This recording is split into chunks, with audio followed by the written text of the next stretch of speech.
So Palkity recently released a new little gadget, and it seems like they're working on releasing a new version of the X18S clamshell, which I would love to test out in the future. So with that said, the device that they've released for now is better than I thought.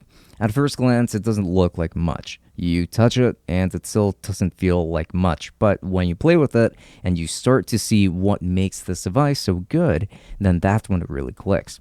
So introducing the Palkity RGB20S, let's go ahead and dive right in.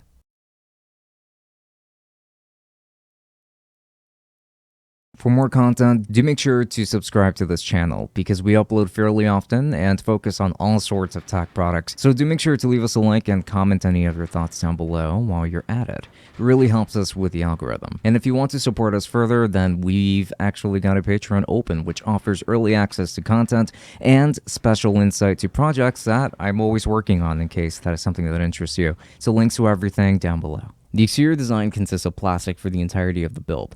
Now, this device also has this nice rectangular shape to it, but it is still pretty wide to accommodate the buttons on the front. There are quite a lot of those for the device that's going to be this size. Now, this is actually a really nice looking device in my opinion, and I much prefer this color over the rest. I have to say that this device is also very comfortable to hold, but you will have to shift your grip depending on what games you're playing. There are a lot of people who probably would not want that.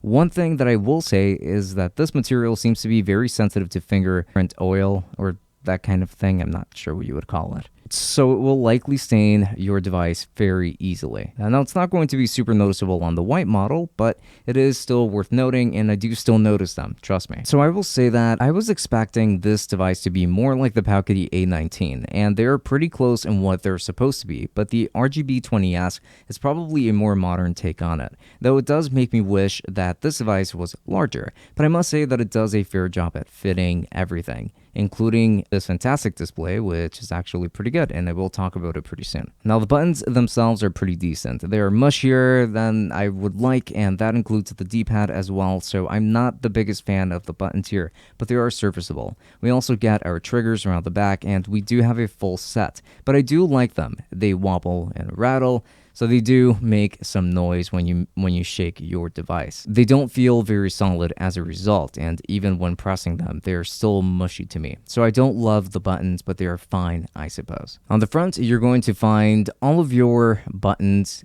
and ports that are going to be necessary, including your thumbsticks. On the bottom, you're going to find two USB-C ports and a headphone jack. On the right, you're going to find a Wi-Fi switch, you're going to find a micro SD card slot, and a volume rocker.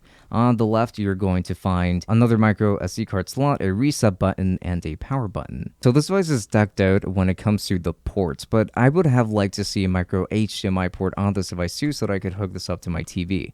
So the device is pretty good for the money in spite of all of my complaining. This device features a 3.5-inch 4x3 640 by 480 IPS display. This display is just fine for this device, and the viewing angles are fine here too. It's not the most comfortable or colorful display to look at, I suppose, but games will look pretty decent on here. It's sharp enough for the kinds of games that you will be playing too, so I don't really have any complaints about it. I think that they did a decent job with this display while keeping the price tag in mind. However, the aspect ratio means that PSP will not be ideal on this device, but that's about the only system that genuinely benefits from a 16:9 aspect ratio anyway, so for the most part, you should be fine. This device features a single front-firing speaker. It's rather quiet and tinny, but you at least will never cover them up by accident because of how they face the user. I don't love it, but it works, so have a listen.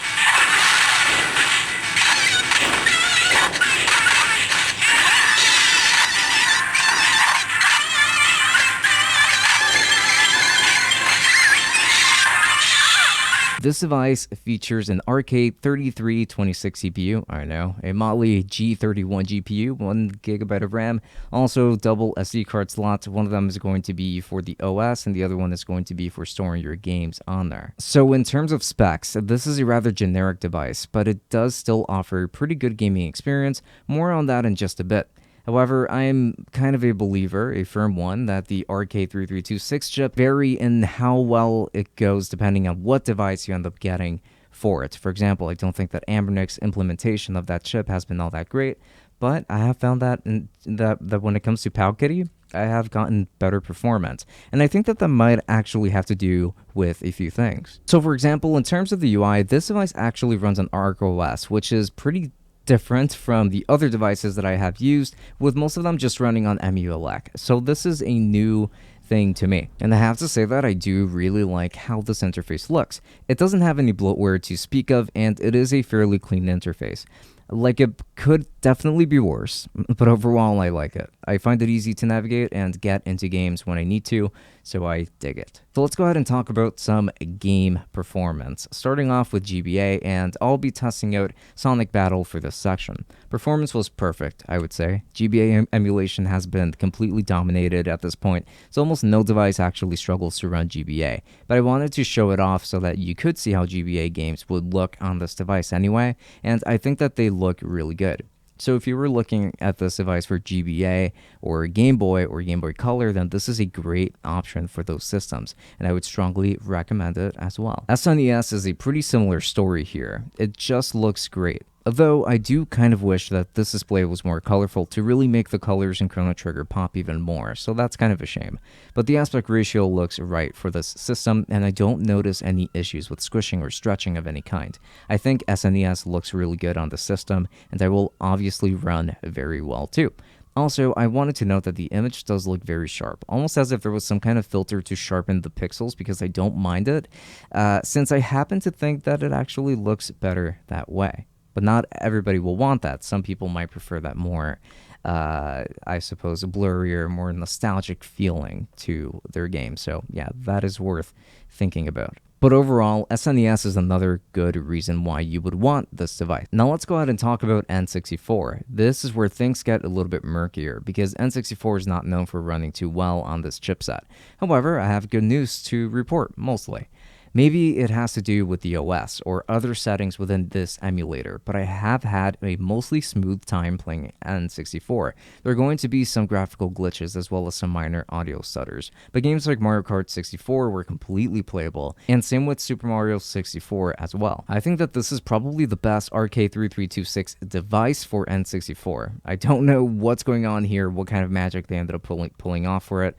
Maybe it's just how they optimized the emulators for it, but it does seem to run better, like just a little bit better than what it would on other RK3326 devices. So this is easily the best performance that I have seen from this chipset. Now, remember that performance is not going to be perfect still, but it's totally playable if you want that. PlayStation 1 performance was obviously going to be very good here too. This is another system where emulation is pretty good across the board. They fired up a relic such as Persona 2 Eternal Punishment, and it looked really good, especially on the screen. PS1 was an absolute treat, and I'm glad to see that I can play PS1 games with such accuracy and smoothness. It's just a very convenient way of playing PlayStation 1, without a doubt. And finally, let's get into PSP performance. Now, the image will be squished by default because of the aspect ratio, but it is still playable. Some games won't look too bad this way, and in Naruto Ultimate Ninja Heroes, performance seemed to be pretty good, minus some minor stutters here and there. I would consider this a pretty good machine for PSP, but I wouldn't expect the God of War games to run very well on this system at all. So keep that in mind.